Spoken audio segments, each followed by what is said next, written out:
الحمد للہ رب العالمین والصلاة والسلام علی سید الانبیاء والمرسلین وعلی آلہ واصحابہ اجمعین، اما بعد۔ اعوذ باللہ من الشیطان الرجیم، بسم اللہ الرحمن الرحیم۔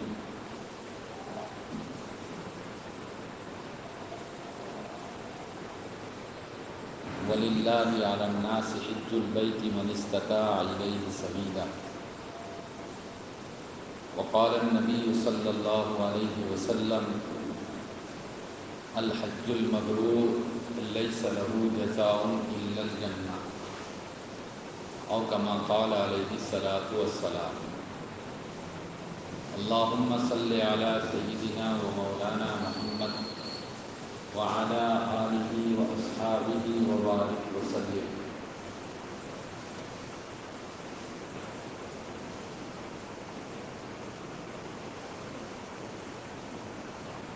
اسلام کے بنیادی ارکان میں سے ایک اہم رکن حج ہے، اور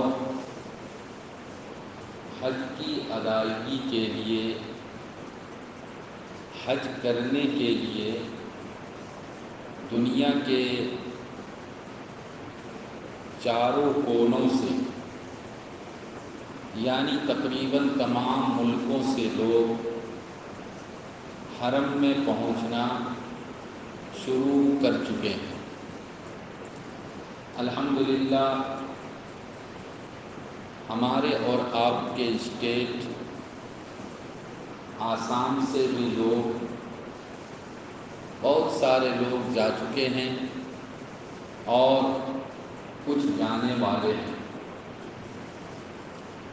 ہمارے بزرگوں کا یہ طریقہ رہا کہ حج کے دنوں میں حاجیوں کو یاد کرتے ہیں اور حج کی فضیلت کو بیان کرتے تھے، بلکہ حضرت مولانا حسین احمد مدنی رحمۃ اللہ علیہ کے بارے میں یہاں تک کتابوں میں ملتا ہے کہ جب حج کا دن شروع ہو جاتا تھا، یعنی جب حج کرنے والے مینا میں پہنچتے تھے، عرفات میں پہنچتے تھے، مزدلفہ میں پہنچتے تھے، شیطان کو کنکر مارتے تھے، تو حضرت رحمۃ اللہ علیہ جب زندہ تھے تو وہ یاد کرتے تھے اور یہ کہتے تھے کہ مثال کے طور پہ آج ذی الحجہ کی 8 تاریخ ہے، آج حج کرنے والے مکے کے ہوٹلوں سے نکل کر اور مینا میں پہنچ رہے ہوں گے۔ آج 9 تاریخ ہے، مینا سے بس کے ذریعہ، پیدل، الگ الگ طریقوں سے لوگ عرفات میں جا رہے ہوں گے۔ تو حاجیوں کے اعمال کو یاد کرتے تھے، گویا کہ دل میں ایک شوق پیدا ہوتا تھا۔ ہم کو اور آپ کو بھی جب پتہ چلے کہ فلاں صاحب حج کے لیے جا رہے ہیں، کوشش کرنی چاہیے کہ ان سے جا کر ملیں، دعائیں لیں اور دعاؤں کی درخواست کریں کہ ماشاء اللہ آپ حج میں جا رہے ہیں، اللہ تعالیٰ آپ کے حج کو قبول فرمائے، آپ کے لیے حج کو ادا کرنا آسان فرمائے، اس لیے کہ عبادتوں میں یہ ایک ایسی عبادت ہے کہ اللہ کے رسول صلی اللہ علیہ وسلم نے اس کی قبولیت کے لیے بھی دعا کیا اور اس کی آسانی کے لیے بھی دعا کی۔ اللہم انی ارید الحج فیسرہ لی وتقبلہ منی، اللہم انی ارید العمرہ فیسرہا لی وَتَقَبَّلْهَا مِنِّي، اے اللہ میں نے حج کی نیت کی، آپ حج کی ادائیگی کو میرے لیے آسان کر دیجیے۔ اس لیے کہ اللہ اگر آسان نہ کرے تو حج ادا کرنا بڑا مشکل عمل ہے۔ جو لوگ حج میں گئے ہیں وہ آپ کو بتائیں گے، لاکھوں کا مجمع ہوتا ہے، لاکھوں لوگ ہوتے ہیں، اور ماشاء اللہ سب کو عرفات میں پہنچنا ہے، سب کو مزدلفہ میں پہنچنا ہے، اور سب کو کنکر مارنے کے لیے جمرات میں جانا ہے، پھر قربانی کرنی ہے یا طواف زیارت کرنا ہے۔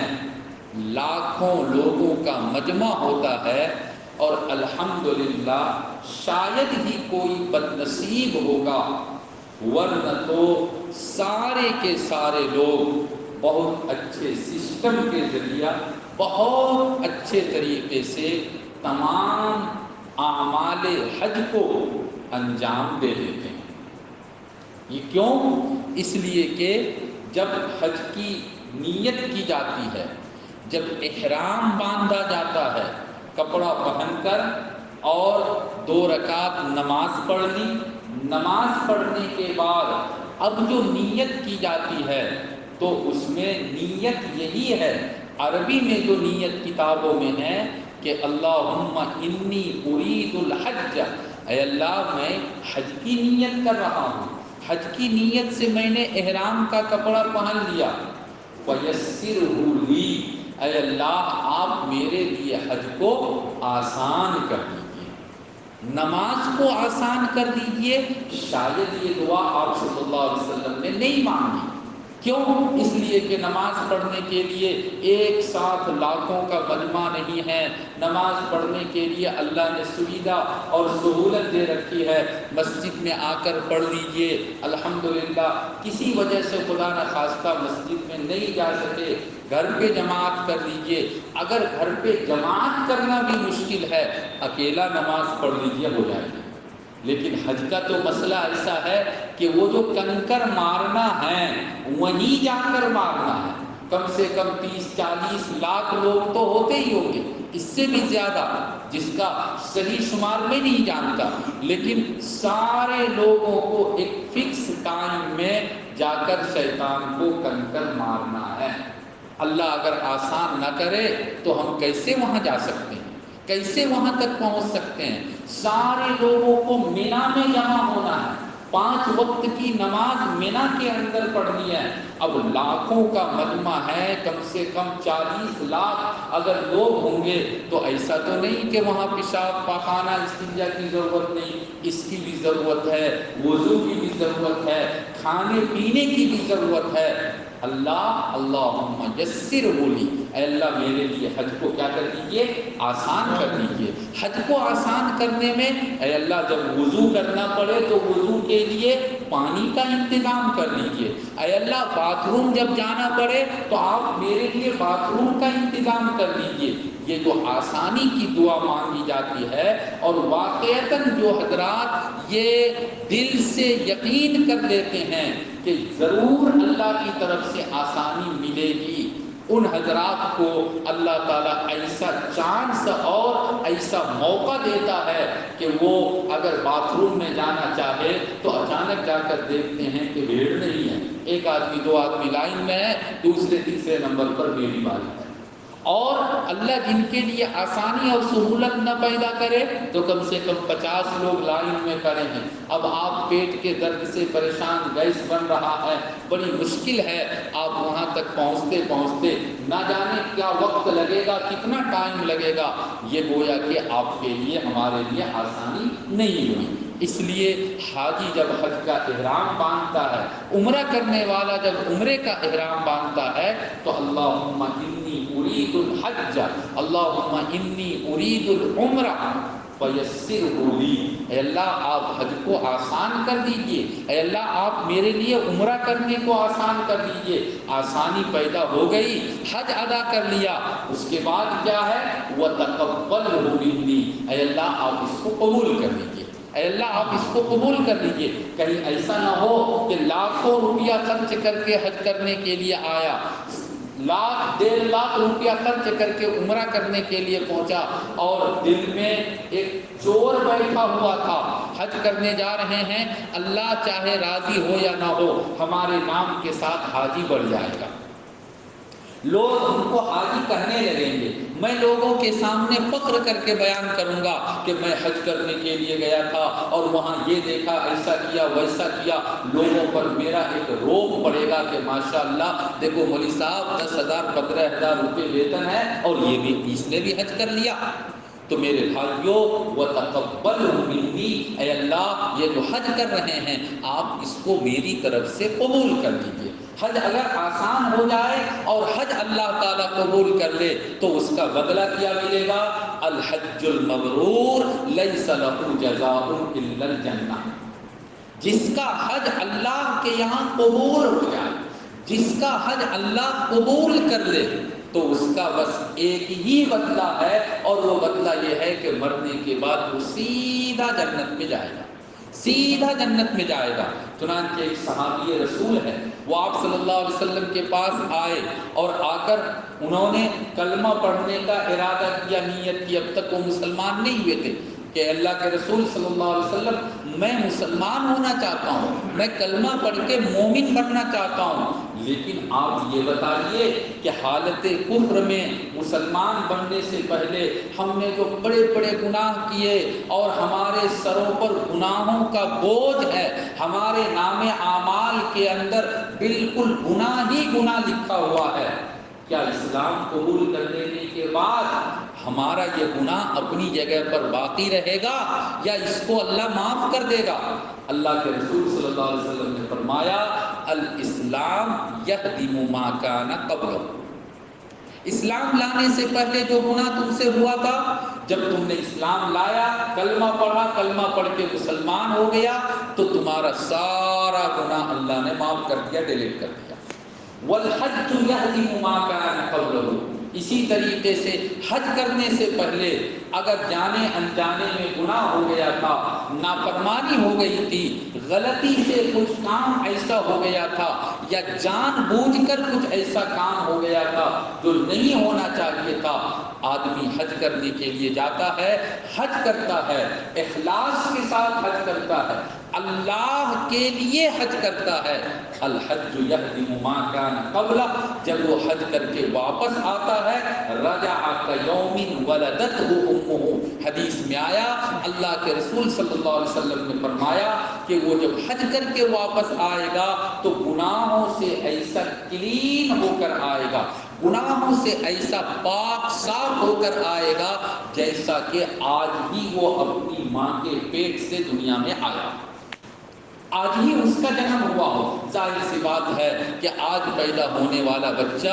اس کا کوئی گناہ نہیں ہوتا، یعنی ایسا حاجی جس کے حج کو اللہ قبول کر لے اللہ اس کے سارے گناہوں کو معاف کر دیتا ہے، سارے گناہوں کو معاف کر دیتا ہے۔ اسی لیے قرآن کریم میں بھی اللہ نے کیا کہا؟ وَلِلَّهِ عَلَى النَّاسِ حِجُّ الْبَيْتِ، وَلِلَّهِ عَلَى النَّاسِ حِجُّ الْبَيْتِ، اللہ کے لیے ہے لوگوں پر بیت اللہ کا حج کرنا، اللہ کے لیے، یعنی حج کرنے کا مقصد صرف اور صرف ایک ہونا چاہیے اور وہ ہے رضائے الہی۔ اے اللہ آپ ہم سے راضی ہو جائیے، اے اللہ آپ ہم سے راضی ہو جائیے، ہم نے آپ کا نام لیا، نام لے لے کر نمازیں پڑھی، پتہ نہیں آپ نے میرے نام لینے کو قبول کیا یا نہیں کیا۔ اے اللہ ہم آپ کو پانے کے لیے دن بھر بھوکے رہے، ہم نے 1 مہینے کا مسلسل روزہ رکھا، 12-14 گھنٹے تک ہم بھوکے رہے، کس لیے؟ آپ کو پانے کے لیے، آپ ہی کو پانے کے لیے، پتہ نہیں اے اللہ آپ ہم کو مل سکے یا نہیں مل سکے۔ اے اللہ آپ نے مال دیا تھا آپ کو پانے کے لیے، میں نے اپنے خون پسینے کی کمائی کو آپ کے راستے میں خرچ کیا، صدقے کے ذریعہ، زکوٰۃ کے ذریعہ، صرف اور صرف اللہ آپ کو پانے کے لیے ہم نے مال کو بھی خرچ کیا، پتہ نہیں میرا مال آپ آپ تک مجھ کو پہنچا پا رہا ہے یا نہیں؟ مال تو خرچ ہو گیا لیکن آپ مجھ کو ملے یا نہیں ملے؟ آپ مجھ سے راضی ہوئے یا نہیں ہوئے؟ اے اللہ اب ایک آخری کام رہ گیا تھا اور وہ کام یہ تھا کہ میں آپ کو پانے کے لیے در در کی ٹھوکریں کھا رہا ہوں۔ آپ نے کہا کہ آ جاؤ مینا میں تم کو مل جاؤں گا۔ اے اللہ دو کپڑا پہن کر، کفن کے کپڑے کو پہن کر آپ کو پانے کے لیے مینا میں آ گیا۔ مکے کے 5 اسٹار ہوٹل کو چھوڑ کر مینا کے خیمے میں آ گیا جہاں ہر کام میں پریشانی ہے۔ کیوں آیا؟ اے اللہ آپ کو پانے کے لیے۔ آپ نے کہا کہ نہیں مینا میں آنے سے کام پورا نہیں ہوا، یہاں سے نکل کر تم عرفات میں جاؤ اور وہاں جا کر پہاڑ ہے اور چھوٹے موٹے خیمے لگے ہوئے ہیں، وہاں جا کر تم مجھ کو پانے کی کوشش کرو۔ اے اللہ ہم نے مینا کو بھی چھوڑ دیا، عرفات میں ہم پہنچ گئے، اے اللہ صرف اور صرف آپ کو پانے کے لیے۔ آپ نے کہا ایسے نہیں ہوگا، عرفات سے تم مزدلفہ میں پہنچو جہاں خیمہ بھی نہیں ہے، جہاں سر چھپانے کے لیے کوئی کپڑا تک نہیں ہے، مکان تو دور کی بات، کوئی ایک خیمہ تک نہیں ہے، بالکل کھلا ہوا میدان ہے۔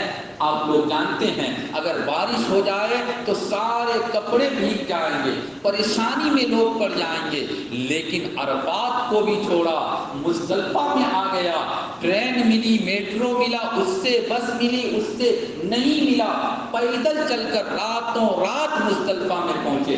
کیوں پہنچ رہے ہیں؟ کیا مکہ میں رہنے کے لیے ہوٹل نہیں تھا؟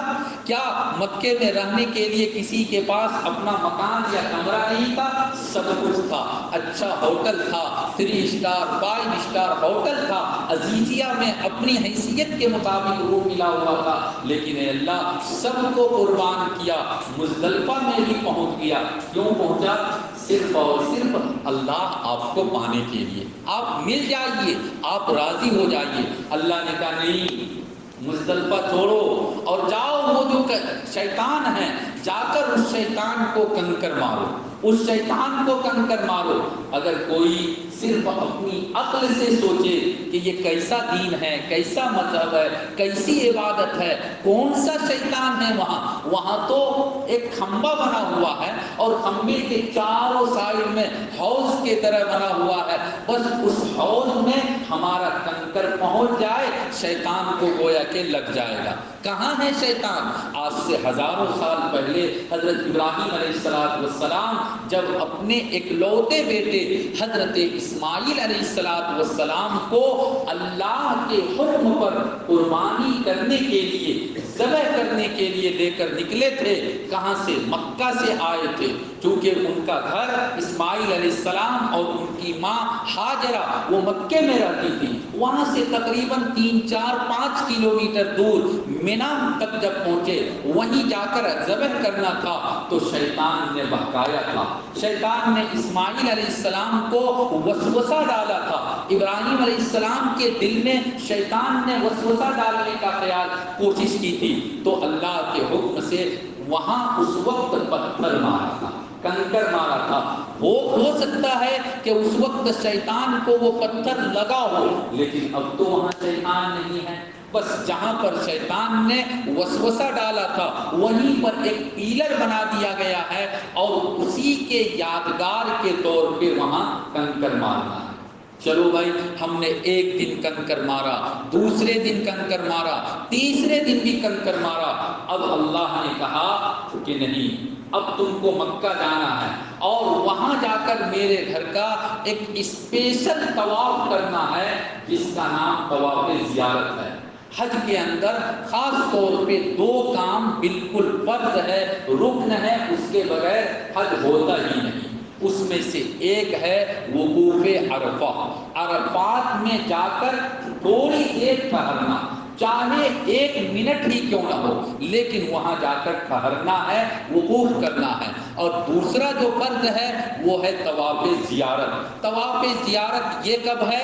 شیطان کو کنکر مارا، قربانی کیا، اور قربانی کرنے کے بعد اس کے بعد اپنے سر کے بال کو چھلا دیا، کٹوا دیا، نہیں بھی کٹوایا نہیں بھی کھلوایا تو کم سے کم شیطان کو کنکر مار کر پھر وہ طواف زیارت کے لیے جا سکتا ہے، اس کے بغیر نہیں۔ میرے بھائیوں، بزرگوں اور دوستوں، یہ حج کی تفصیل جو میں نے تھوڑی سی بیان کی، سب کا خلاصہ یہ ہے کہ جیسے دنیا میں اگر کسی کو کسی سے محبت ہو جائے، ایک نوجوان لڑکے کو کسی لڑکی سے محبت ہو جائے اور اس کے بغیر چین نہ آ رہا ہو تو رات دن اس کا نام لیتا ہے، اس کے لیے پیسہ خرچ کرتا ہے، بھوکا رہنا پڑے اس کے لیے بھوکا رہتا ہے، کھانا پینا چھوڑ دیا، کیوں؟ کئی دن ہو گئے اس کو دیکھا نہیں، اور اگر ضرورت پڑ جائے تو اس کے گھر کا چکر لگائے گا، اس کے گاؤں کا چکر لگائے گا۔ جیسے اس دنیا میں اپنے محبوب کو پانے کے لیے جو کام ہم اور آپ کبھی کرتے ہیں، اللہ نے اپنے آپ کو پانے کے لیے، یعنی اے بندو اگر تم مجھ کو پانا چاہتے ہو تو نماز میں میرا نام لو، مجھ کو پانا چاہتے ہو بھوکا رہ کر مجھ کو تلاش کرو، مجھ کو پانا چاہتے ہو میرے نام پر مال خرچ کرو، زکوٰۃ کے ذریعہ، صدقے کے ذریعہ، مجھ کو اگر پانا چاہتے ہو تو آؤ میرے گھر پہ خانے کعبے کا طواف کرو، چکر لگاؤ، اس کے بعد تم مجھ کو تلاش کرو گے، میں مل جاؤں گا۔ وہاں جا کر کیا کہنا ہے؟ لبیک اللہم لبیک، اے اللہ آپ کہاں ہیں؟ آپ نے بلایا میں آ گیا، آپ آ جائیے، میں آپ کو دیکھ لوں، آپ مجھ سے راضی ہو جائیے۔ گویا کہ اللہ کو پانے کے لیے یہ سارا کام ہوتا ہے۔ اللہ تعالیٰ نے ہم کو، آپ کو، جس کو بھی حج کرنے کی حیثیت دی ہے، میں نے آج سے تقریباً 2 ہفتہ پہلے بھی کہا تھا، بڑھاپے کا انتظار نہ کیجیے، اللہ نے حیثیت دی ہے، بالکل پہلی فرصت میں حج پر جانے کی تیاری کیجیے۔ جو لوگ گئے ہیں اللہ تعالیٰ ان کے حج کو آسان کرے، قبول فرمائے، اور اللہ تعالیٰ ہم سب کو حرمین شریفین کی زیارت سے مالا مال فرمائے۔ ان سب کی دعاؤں میں، اور جو جانے والے ہیں ان کی بھی دعاؤں میں اللہ تعالیٰ ہمارا حصہ نصیب فرمائے۔ خاص طور پہ ہمارے یہاں جو الیکشن کا سلسلہ چل رہا ہے اور اس کے بعد 4 تاریخ کو رزلٹ آنے والا ہے، اس سلسلے میں ہم اور آپ بھی دعا کریں، اور اپنے ساتھیوں کو جو حج میں گئے ہیں ان سے بھی ریکویسٹ کریں کہ اس رزلٹ کے لیے خاص طور پر دعا کریں۔ اللہ تعالی ہم سب کی ساری دعاؤں کو قبول فرمائے۔